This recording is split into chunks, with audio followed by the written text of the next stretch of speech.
Yeah, bless up. Today we're talking about when you see a quick scalp setting up, what do you do? What do you look for? Well, on this one here, so we had a strong push up today, right? We had some divergence, what the ICT people call SMT. So we had this big power candle right here. We had a pullback, smaller red candle. So this signals that after this short body red candle, we're expected to go up. All right. So the bias at this particular time is bullish, right? So we took these highs out yesterday, New York session high out, right? And we are back up there with a strong green candle. Now, for me to continue with these longs, because if it break through here, the next, area for liquidity is right here. Now, for me to consider taking this ride up, I want to see it break and show some structure above this area before, right? So until then, I will just chill. Or if I see some displacement pushing down, as in right here, I saw a little displacement, I'll try a quick shot, before we go up. And I will go heavy with this shot, as you see. I took 5 contracts, 5 minutes, right? Off of this little displacement candle right here. And I'm going to target the last push that took us through that pivot. And it's right here. I'm going to target right here. And just watch and see and see it plays out,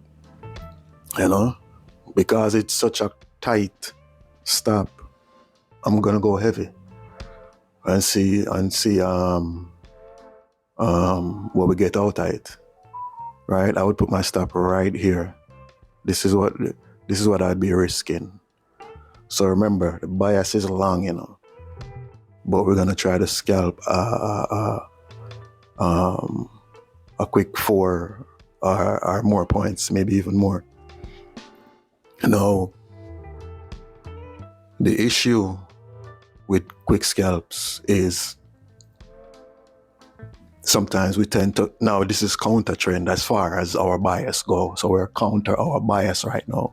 So that means we shouldn't be sleeping in this trade. That means we're supposed to just cut and go, right? Even if we come right next to our take profit, right? We just want to grab and go.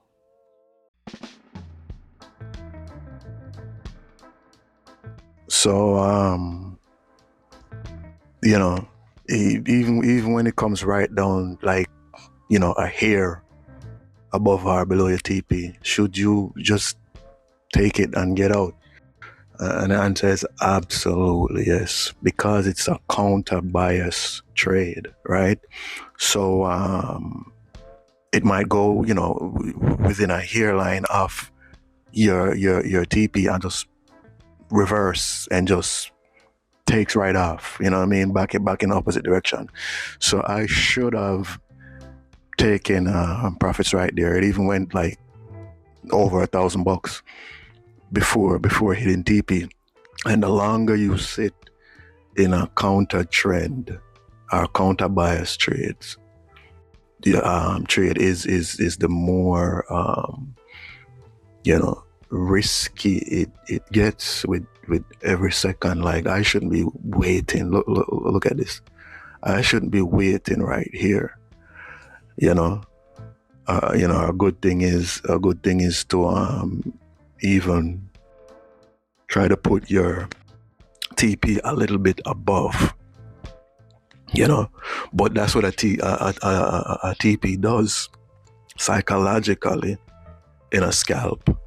Sometimes you're better off without a TP, you know, because you'll just hit that button as soon as you see it, that zone. So with that, respect, peace, and out.